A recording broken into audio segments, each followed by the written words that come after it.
Good evening, hello and welcome to part 2 of saving the world's cheapest run-in 996.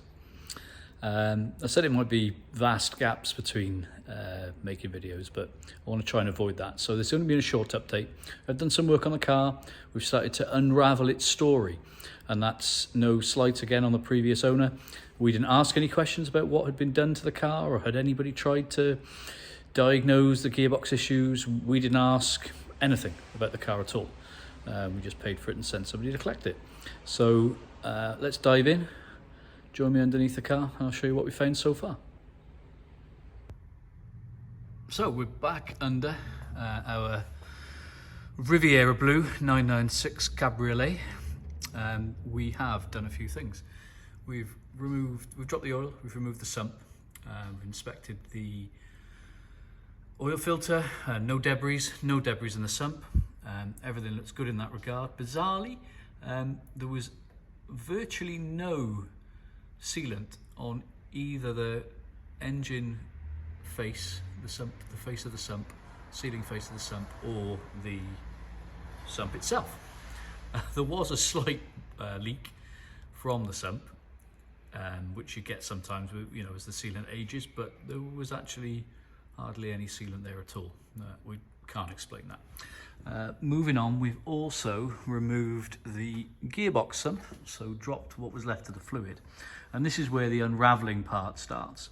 So there was dampness around the gearbox sump. I think we mentioned it in the last video, and we were going to investigate that.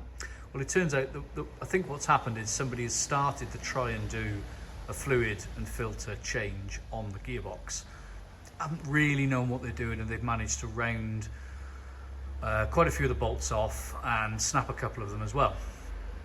And then what they've done is sort of hand tight done the bolts back up and thought, let's give up and we'll go and do something else that we know what we're doing with. So that's where it was kind of left with us. There was hardly any fluid in the gearbox when we drained it, so it's definitely been drained already. Good news is there's not much in the way of metal or rubbish on the magnets in the sump. What did come out the sump was relatively clean. So we have got some snapped bolts, we can see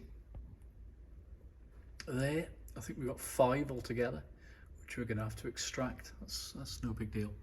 So what we intend to do is extract those bolts, get a new sump, new filter, refill the gearbox, so reattach the sump, new gasket, refill the gearbox, reattach the engine sump, refill the engine oil, do a service on it, do a topside service as well, so air filter, fuel filter, blow the fuel lines through, get some fresh fuel into the tank. And we are also going to fit a new gear selection cable, which turned up from Porsche today. A bit of a shout out actually for Porsche Cardiff, who we use an awful lot, not any sort of paid promotion. We've only got about 12 followers, so there's no point in that. But yeah, Justin and the parts team at Porsche in Cardiff, fantastic guys, always very, very helpful. I can't stress enough, before you go buying parts online, from eBay or any number of the online sellers, please check with Porsche first. They generally do a little bit of a discount for the older cars, or for Porsche Club members, or even I think for the 996 Carrera Owners Club Facebook page. I think they do a discount for them as well, I think.